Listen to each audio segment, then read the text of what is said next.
Hello student, સ્વાગત છે તમારું મારી યુટ્યુબ ચેનલ એપી સ્ટડી સેન્ટરમાં. આજે આપણે શીખવાનું છે ધોરણ 8 ગણિતમાં 9મું પ્રકરણ માપન. તેમાં આ વિડીયોમાં આપણે સંપૂર્ણ થિયરી જોઈશું. તેમાં ચતુષ્કોણ વિશે, સમઘન, લંબઘન ને નળાકારના સૂત્રો વિશે પણ શીખીશું. તો ચાલો શરૂઆત કરીએ.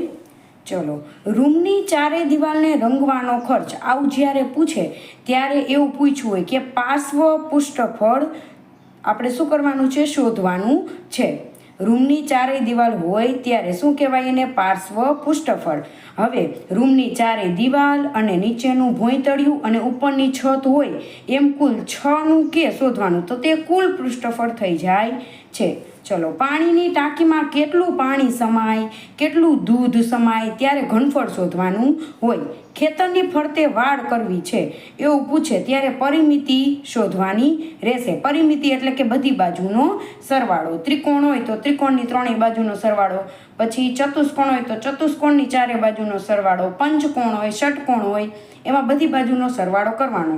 હવે પરિમિતિમાં લંબચોરસ ને ચોરસ હોય ને ત્યારે જ સૂત્રમાં ફેરફાર થશે. લંબચોરસ હોય તો 2 લંબાઈ પ્લસ પહોળાઈ આવશે, જ્યારે ચોરસ હોય તો 4 ગુણ્યા લંબાઈ આવશે. ચલો, બાકી બધામાં શું કરવાનું? બધી બાજુનો સરવાળો. ત્રિકોણ, પછી ચતુષ્કોણ, પંચકોણ, ષટકોણ, અષ્ટકોણ, બધામાં શું કરવાનું? આપણે પરિમિતિ કે ત્યારે બધી બાજુનો સરવાળો કરવાનો. ચલો, હવે આપણે પૃષ્ઠફળના કેટલાક સૂત્ર જોઈએ. આકાર લંબઘનનું જોઈએ તો કુલ પૃષ્ઠફળ, કુલ એટલે બધી બાજુ આવી જાય, 2 LB, BH અને HL, જ્યાં L એટલે લંબાઈ, B એટલે પહોળાઈ અને H એટલે ઊંચાઈ. પાર્શ્વ પૃષ્ઠફળ કે ત્યારે 4 દિવાલ જ આવશે, તળિયાનું અને છતનું આવશે નહીં. તો તેનું સૂત્ર શું થાય? લંબઘનમાં 2H L પ્લસ B, લંબાઈ પ્લસ પહોળાઈ. ચલો, સમઘનનું જોઈએ. સમઘનમાં બધી બાજુ સરખી હોય, 6 બાજુ, તો 6Lનો વર્ગ કુલ પૃષ્ઠફળ કે ત્યારે પાર્શ્વ પૃષ્ઠફળ કે તો 4Lનો વર્ગ થાય, કારણ કે તળિયું અને છત એમાં ગણવામાં આવતી નથી. નળાકાર કે તો તેનું કુલ પૃષ્ઠફળનું સૂત્ર શું થાય? 2πr, r પ્લસ h, જ્યાં r એટલે ત્રિજ્યા થાય છે. પાર્શ્વ પૃષ્ઠફળ 2πr h. હવે પૃષ્ઠફળને વક્ર સપાટીનું ક્ષેત્રફળ કહેવાય છે. પરંતુ લંબઘન ને સમઘન આવે, જ્યારે 3D આકારો આવે, 3D પરિમાણવાળા, ત્યારે આપણે તેમાં શું શબ્દ વાપરીશું? પૃષ્ઠફળ વાપરીશું. ચલો, હવે આપણે જોઈએ ઘનફળ. કેટલું દૂધ સમાય, કેટલું પાણી ટાંકીમાં સમાય એવું પૂછે ત્યારે ઘનફળ શોધવાનું. લંબઘનનું ઘનફળ લંબાઈ ગુણ્યા પહોળાઈ ગુણ્યા ઊંચાઈ, એટલે કે LBH. સમઘનનું ઘનફળ Lનો ઘન. નળાકારનું ઘનફળ πr²h. ચલો, હવે આપણે જોઈએ 3 ચતુષ્કોણ વિશે ભણવાનું છે, કારણ કે આપણે સ્વાધ્યાય 9.1, 9.2 અને 9.3માં ચતુષ્કોણ વિશે આવે છે. ચલો, સમાંતર બાજુ ચતુષ્કોણ, સમલંબ ચતુષ્કોણ અને સમબાજુ ચતુષ્કોણ વિશે શીખીએ. ચલો, સમબાજુ ચતુષ્કોણ. હવે નામમાં જ છે, જો સમબાજુ, બાજુ કેવી હશે? બધી સમ એટલે સરખી હશે. ચતુષ્કોણ એટલે કે 4 ખૂણાવાળો બહુકોણ. તેની વ્યાખ્યા: જે ચતુષ્કોણની ચારે બાજુ સમાન હોય, ચારે બાજુ કેવી હશે? સમાન હશે, અને તેના વિકર્ણ એકબીજાને કાટખૂણે દુભાગે. દુભાગે એટલે કે સરખા ભાગ કરે છે, એને શું કહેવાય? સમબાજુ ચતુષ્કોણ કહેવાય. ચારે બાજુ કેવી હશે? સમાન હશે. એની પરિમિતિ તો બધી બાજુનો સરવાળો, AB, BC, CD અને DA. ચલો, ક્ષેત્રફળ. ક્ષેત્રફળ એટલે કે જે પદાર્થે રોકેલી જગ્યા, એને એનું ક્ષેત્રફળ કહેવાય, અને ફરતી બાજુનું આવે તો પરિમિતિ કહેવાય. ચલો, ક્ષેત્રફળ શું થાય? સમબાજુ ચતુષ્કોણનું 1/2 D1 ગુણ્યા D2. હવે તમને એમ થાય કે D1 અને D2 શું કહેવાય? તો તેના વિકર્ણ કહેવાય. જ્યારે વિકર્ણ આપેલા હોય ત્યારે આપણે આ સૂત્ર વાપરવાનું. સમબાજુ ચતુષ્કોણનું 1/2 D1 ગુણ્યા D2. અને પાયો અને વેધ આપેલું હોય તો ત્યારે બીજું સૂત્ર વાપરવાનું. સમબાજુ ચતુષ્કોણનું ક્ષેત્રફળનું પાયો ગુણ્યા વેધ. ચલો, બંને સૂત્ર સમબાજુ ચતુષ્કોણના છે. એને આવી રીતે પણ લખી શકાય ચોરસમાં. ABCD આવી રીતે લખી શકાય. ચલો આકૃતિ જોઈ લો તમે. સમબાજુ ચતુષ્કોણની બધી બાજુ કેવી હોય? સરખી હોય.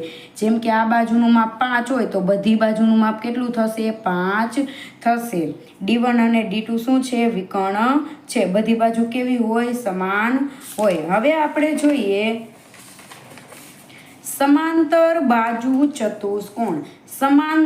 સમાંતર એટલે કે જેમ કે અહીંયા જુઓ તમે, બુકની જે લીટીઓ છે તે જુઓ તમે, સમાંતર છે, એકબીજાને ક્યાંય ભેગી થશે નહીં, મળશે નહીં, તેને સમાંતર કહેવાય. એકબીજાને કેવી છે? સમાંતર છે, એક જ દિશામાં જાય છે. બધી લીટી તમે જુઓ ક્યાંય ભેગી થશે નહીં, એકબીજાને સમાંતર છે. ચલો વ્યાખ્યા જોઈએ.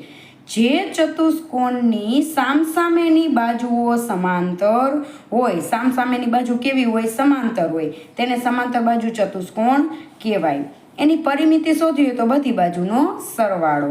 ક્ષેત્રફળ B ગુણ્યા H. B એટલે કે પાયો અને H એટલે પાયા ઉપર દોરેલો લંબ અથવા તો ઊંચાઈ.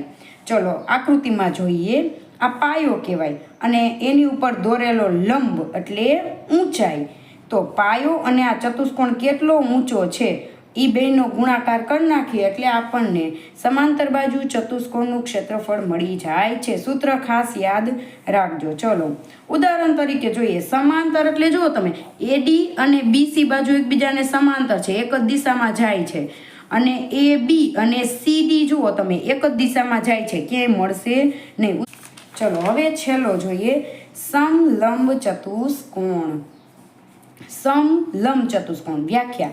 જે ચતુષ્કોણમાં સામસામેની બાજુઓની માત્ર એક જ જોડ સમાન હોય.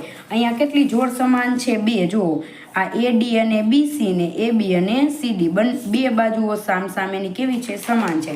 અહીંયા માત્ર એક જ જોડ સમાંતર હશે. પરિમિતિ શોધવાનું કે તો બધી બાજુનો સરવાળો કરવાનો. ક્ષેત્રફળ શોધવાનું કે આ મોસ્ટ આઈએમપી સૂત્ર, કારણ કે તમારે સ્વાધ્યાય 9.1માં આ સૂત્રનો જ ઉપયોગ કરવાનો રહેશે.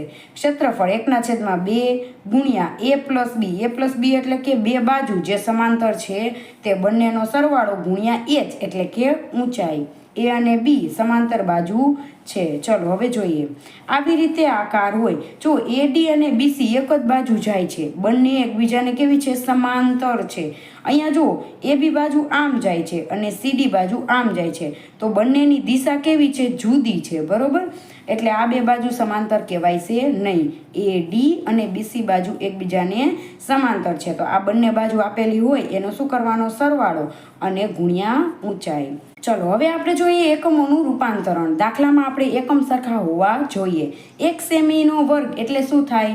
100 મિલીમીટરનો વર્ગ. 1 મીટરનો વર્ગ એટલે કે 10,000 સેમી વર્ગ. 1 લીટર બરાબર 1000 સેમીનો ઘન. 1 મીટરનો ઘન એટલે કે 10 લાખ સેમી ઘન અને 1000 લીટર થાય. ચલો તો આની સાથે માપનની થિયરી સંપૂર્ણ થઈ ગઈ છે અને આ વિડીયો જોયા પછી જ તમે આગળના દાખલા ગણજો, જેથી તમને આવડી જાય. તો મળીએ આવતા વિડીયો લેક્ચરમાં સ્વાધ્યાય 9.1ની સાથે.